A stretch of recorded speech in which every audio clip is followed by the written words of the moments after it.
Molweni bhotani, sanibonani, ninjani? Ezidweshi nezidweshakazi. Bethunana kuyabanda eKapa ndisezingubeni. Ndisaphumlile from consultations. I will start again. I think the next one is at 4.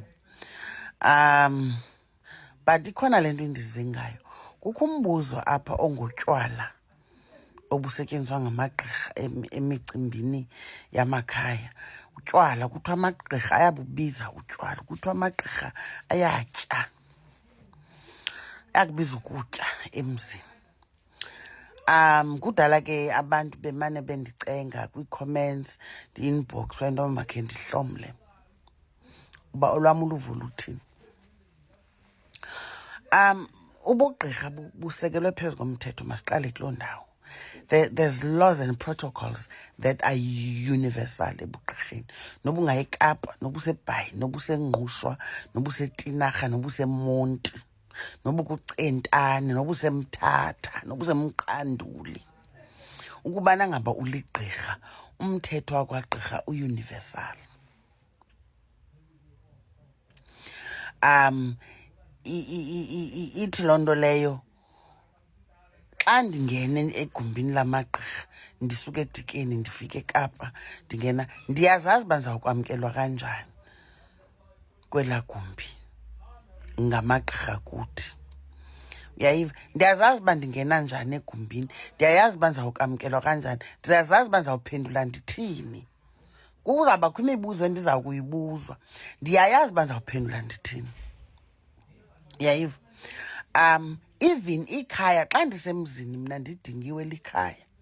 Likhaya elisukileyo laya ekhaya lizodinga igqirha elindim ukuba liyogqwetha umsebenzi okanye ityala elithile. Uyayiva? Niyondithatha ekhaya. Niza kundamkela kweli khaya lenu kuba kaloku masithi kusemaMpingeni lo mzi ndidingwe kuwo. Ndingumkhonjwa mna.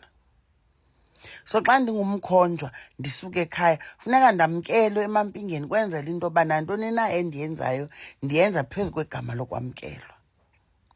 Uyayiva? Ndifika imili ifaki entungu. Yeva? Amampinga asilele ukwamkela ubuhlwele bam. Now, ayizanga nam loo nto leyo. Ngumthetho endizalwe ukhona, ngumthetho igqirha endiphuma kulo elafika ukhona negqirha lakhe. Ayonto intsha ayizanga nathi into ukuba makome umphanda wokwamkela igqirha. Umzekelo, ndibuye ndizothi mna as far as I'm concerned, there's nothing wrong with utywala.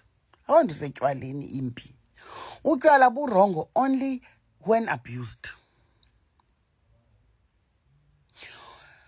Abantu benkolo umzekelo, laa ncwadi bomvu niyatsho mos nithi uYesu watshintsha amanzi wathini, wenza iveyini kwamandi emtshatweni. Kuba wayeyazi uba ukuze kube mandi, yeva, makadidiyele. Emzini kuyadidiyelwa. De amanzi la okuthini okupholisa izidudu side siyowacela emzini omkhulu sizoxuba ezi zidudu. Sesihlwayelela xa siyothetha nokhokho dadobawo nokhokho ezantsi elidakeni emzini omkhulu siyiphethe ibhekile yomqombothi. Yeva?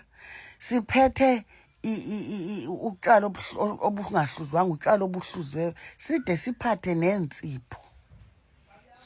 Ndikuxelela mna ngento eyenziwa ligqirha lonke endilaziyo mna, elithi liligqirha lakwaCamagu. Buyafunwa phaa emzini omkhulu. Bazabuthini? Bazabusela obviously, ngaloo ndlela babusela ngayo. Budingelwa ntoni? So into enarongo thina xa bufuneka kuthi. Uyayiva? Indawo yokuqala xa ndisamkelwe emzini akwamkelwa mna, kwamkelwa ubuhlwele obu ndihamba nabo. Xa ndifika laa bhekile ndamkelwa ngayo ayiqala emlonyeni wam.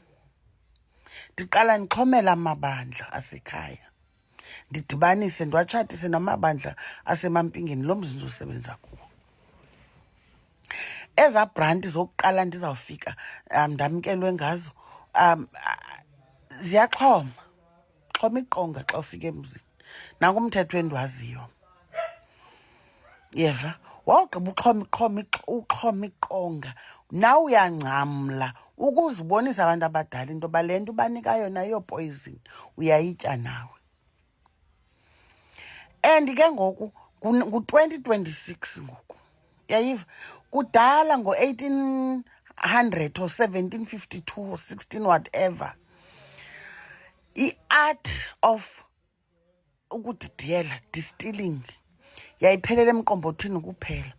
But amaxesha ngamanye kwaye ndizawuthini na, iindlela zohluza utywala zaye ziphucuka. You understand? There are distillers ezizawuza necommando zize itsho ne-Gordons.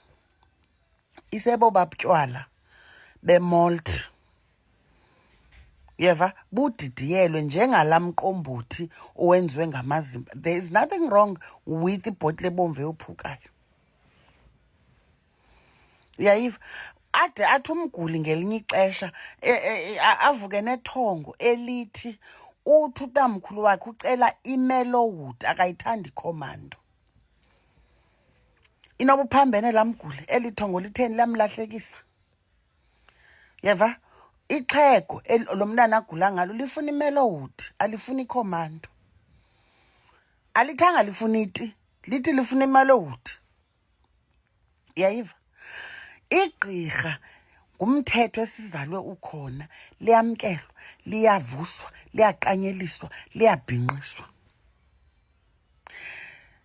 Ndingakuthela ngqa mna ndihambele kuwe, yeva, ungawubambi lo mthetho. Yayiva ke ngoku? Laa miqamelo nalaa mivuso akuthiwa sizawuyitya ngoku eleke kungena umthetho wovusa siwubethe emqaleni. Ayihamba olo hlobo.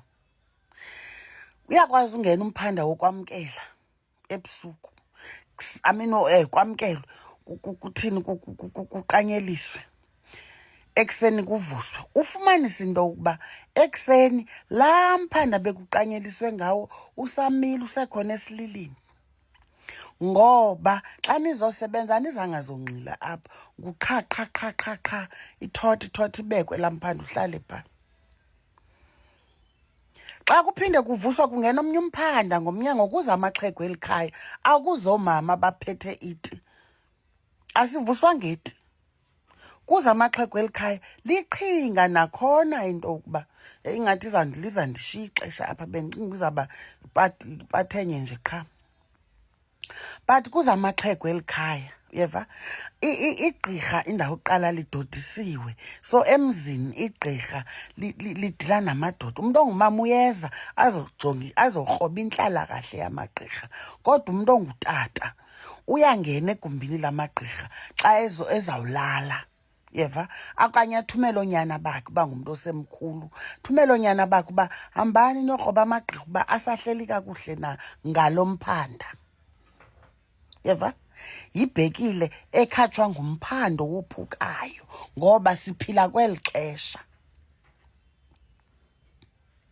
Yibhekile, yayiva, ekhiwe phaa kulaa faki imileyo phaa entungo kuzoqanyeliswa igqirha.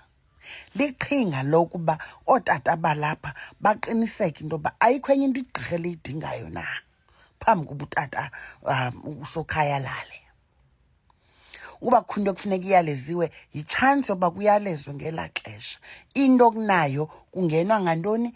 Ngomphanda, kuzoqanyeliswa igqirha. Njengoba ndisitsho laa mphanda akuthiwa eli gqirha lizulala lingaselanga laa bhotile. Hayi baba, kuphakanyiselwa abafunayo. Umzekelo, abaselungelweni futhi sakwazi basegumbini sonke, but ufumanisa into yoba asinalo ilungelo sonke lophakanyiselwa. Athi umntu bayanxila abahlekazi. Unxilizwa yintoni umhlekazi? Because umhlekazi akanawo umthetho wotywala ephehlweni, entlombeni, whatsoever. Yeva? Ndicela undilandele ku-part 2 because ingathi ndiyafuna uyigqiba.